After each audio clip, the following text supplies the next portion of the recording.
Good morning, everyone. Good to see you all. Good to have those of you online who are with us. All right, so we finished up our sermon series on the Lord's Supper, and a very good question was raised because we talked about how Jesus was invitational and how his mission was to care for the poor and the oppressed. And certainly at the table, Jesus made people feel welcome at the table.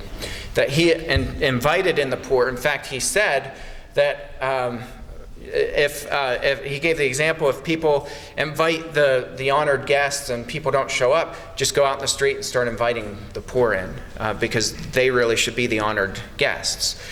So the question is, who are the poor? I think it's a pretty interesting question, isn't it? Because we really wrestle with that. And I know Bob and I especially wrestle with that because we oversee benevolence, and we get quite a lot of calls. And there has to be some kind of a vetting process, and we've kind of learned who the takers are and who the people are who are legitimately hurting and desperate. And you have to make those judgment calls. For one, your budget really restricts you. And for two, we don't want to be enabling people who abuse systems, and there are plenty of them out there.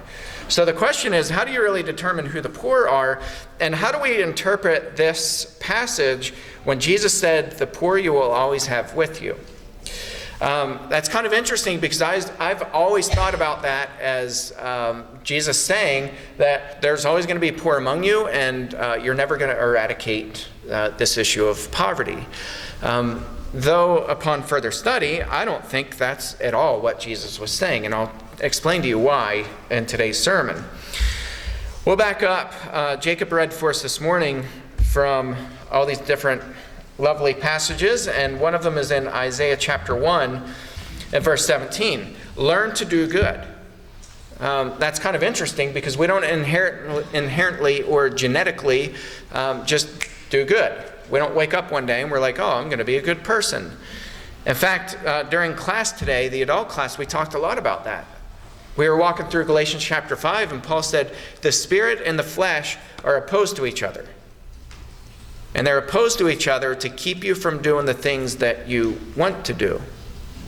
In other words, to keep you from getting into trouble, from doing things that hurt yourself and that hurt others, because that's human nature. Human nature is to use our bodies and not our brains. And so God, through his Spirit, connects us. So this is interesting because in Isaiah 1:17, the idea is to learn to do good.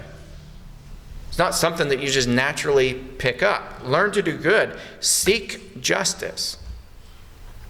Correct oppression. Notice it doesn't say call out oppression or turn a blind eye to oppression. Correct oppression. Are we doing that today as Christians? Do we intercede when we see oppression, and do we correct it? Bring justice to the fatherless, plead the widow's cause.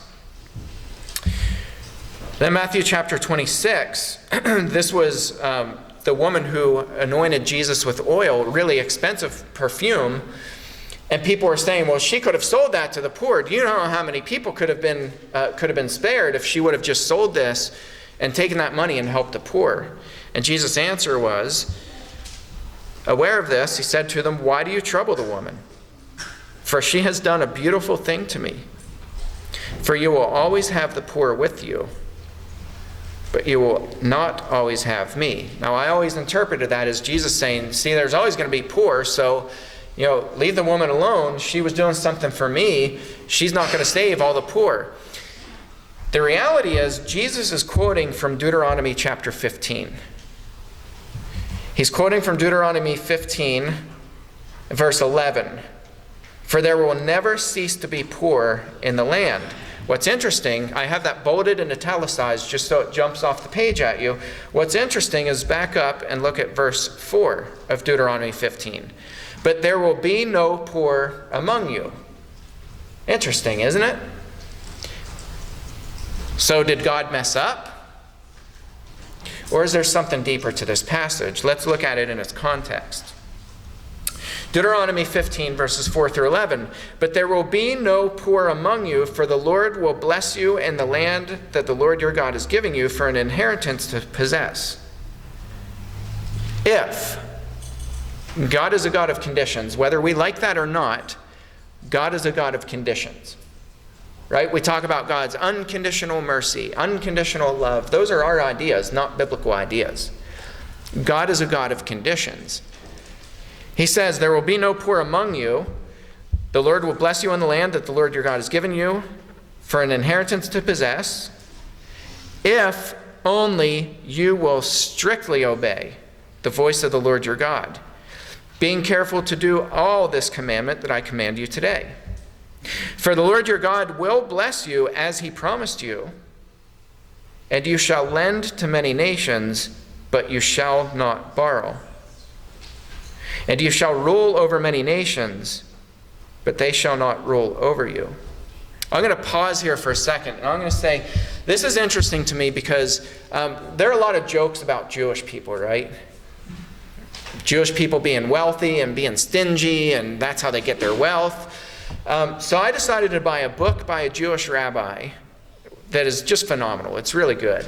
But it's Daniel Lapin, L-A-P-I-N, and the title of the book is Business Secrets from the Bible. So he's a Jewish rabbi, and he talks about how people make jokes about Jewish people being wealthy, and he's like, the reality is Jewish people are wealthy. And he's like, but we're wealthy because there's ancient biblical wisdom that tells you how to be blessed and how to bless other people. And so he walks through the book and he gives these principles, and he says, the American idea is to get a job and stuff your bank account and buy whatever you want and provide for your family. He's like, the biblical model is that you seek employment, and everybody who is willing and able seeks employment so that, are you ready for this? They can bless other people. That was the primary purpose for employment, was to bless as many people as possible. And he talks about the idea of specialization. He said the idea of specialization is as ancient as the Bible. And if you look all throughout the Old Testament, what did people do? God divided people by tribe, right? He divided people by skill, and people did what they were skilled at doing. And I think this is interesting. I mentioned this, I think, several months ago, but this is really interesting to me. The only people who were required in the Old Testament to be on duty 24/7 were the musicians at the temple. They had to be on duty 24/7. That's pretty cool. So it shows you that music was important. It was important because it ministered to people in a really cool way. Rabbi Lapin goes on to say that we have, in America, we live on borrowed money. If you don't believe me, look at our deficit. You ever watch the national debt clock? Try to keep up with the numbers, right? You can't do it. It's sitting there spinning, and it's going up, it ain't going down, right? We live on borrowed money. That's what we do. That's the American way. Credit card debt, loan debt, debt, debt, debt, debt, debt, debt, debt. And he said the biblical model is you don't borrow money. You lend money. You give money. You become a giver, not a borrower. Now, that's interesting. You see this very clearly in Deuteronomy chapter 15, but you'll find it throughout the Old Testament. Verse 5 again, if only you will strictly obey the voice of the Lord your God, being careful to do all this commandment that I command you today. For the Lord your God will bless you as he promised you, and you shall lend to many nations, but you shall not borrow. And you shall rule over many nations, but they shall not rule over you.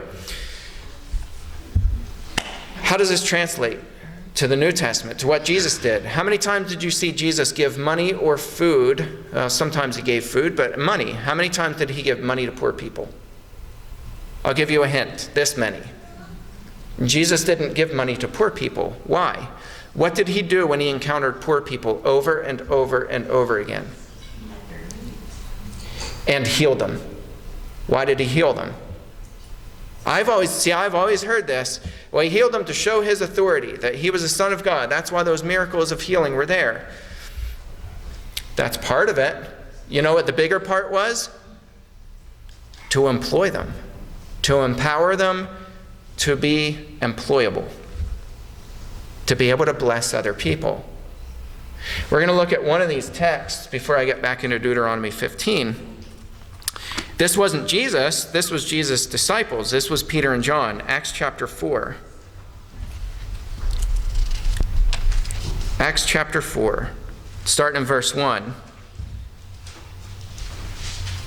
Sorry, Acts chapter 3. I am jumping to Acts chapter 4. That's why I had 4 on my mind. But Acts chapter 3, starting in verse 1. Now Peter and John were going up to the temple at the hour of prayer, the 9th hour. A man lame from birth was being carried, whom they laid daily at the gate of the temple that is called the Beautiful Gate, to ask alms of those entering the temple. Would you say that he was legitimately a poor person? Absolutely. Why? Because he's not employable. He can't work. He can't move. He is unemployable. He's disabled. Verse 3. Seeing Peter and John about to go into the temple, he asked to receive alms. And Peter directed his gaze at him, as did John, and said, "Look at us." And he fixed his attention on them, expecting to receive something from them. But Peter said, "I have no silver and gold, but what I do have I give to you. In the name of Jesus Christ of Nazareth, rise up and walk." Was Peter showboating? I don't think he was. Was Peter saying, this is to demonstrate the power of God? Not in this context. What was Peter doing? Peter was making this man employable. And he took him by the right hand and raised him up, and immediately his feet and ankles were made strong. And leaping up, he stood and began to walk, and entered the temple with them, walking and leaping and praising God. And all the people saw him walking and praising God, and recognizing him as the one who sat at the beautiful gate of the temple asking for alms. And they were filled with wonder and amazement at what had happened to them. Here's not the cool part of the story, in my opinion. I mean, it's cool enough, but that's not the cool part of the story. Luke is writing a history of the church. And he's writing in this chronological order, which no other writer does in the manner that Luke does. He's writing a historical account. He's writing that there's this lame beggar who's sitting there. Peter and John walk up, they heal him, and then guess what happens? Acts chapter 4 happens. This guy goes in, he's praising, and there's all these people that are being converted to Christianity as a result of this. But it gets cooler. Verse 32 of Acts chapter 4. Now the full number of those who believed were of one heart and one soul, and no one said that any of the things that belonged to him was his own, but that they had everything in common. What does that sound like? Sounds a little bit like Deuteronomy chapter 15, does it not? A little bit eerily similar, and I'll tell you why it sounds eerily similar. We're going to go on. Verse 33, and with great power the apostles were giving their testimony to the resurrection of the Lord Jesus, and great grace was upon them all. Verse 34, there was not a needy person among them.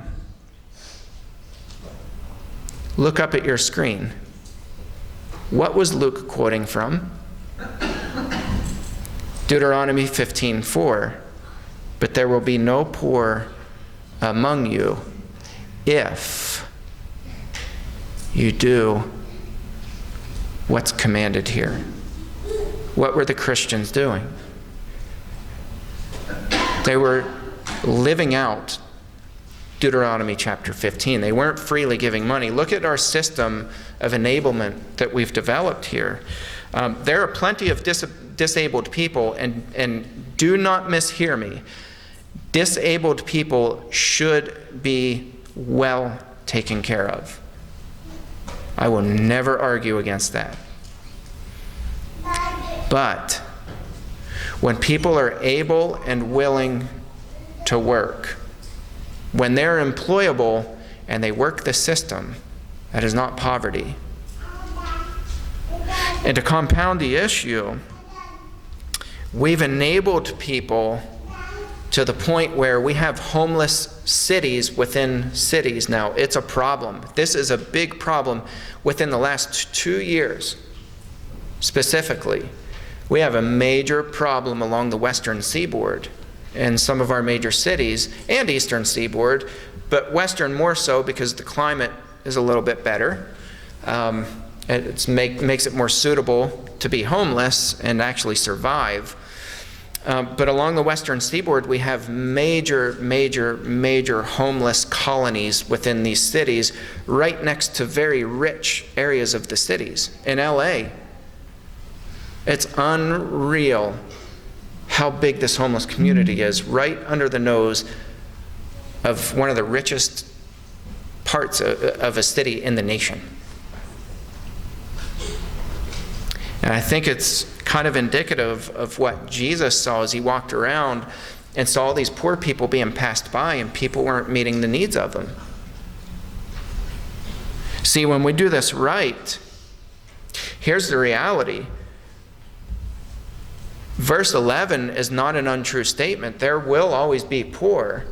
But what Jesus is not saying is, this is just how it is. Right? This is just the way it is. There's always going to be poor. That's not what he's saying. He's saying there will always be poor. Take care of them. There will always be poor among you. Take care of them. We'll start in verse 7 here. If among you one of your brothers should become poor in any of your towns within your land that the Lord your God is giving you, you shall not harden your heart or shut your hand against your poor brother. Let's define poor again. In Jewish wisdom literature, poor people are people who are not able to work.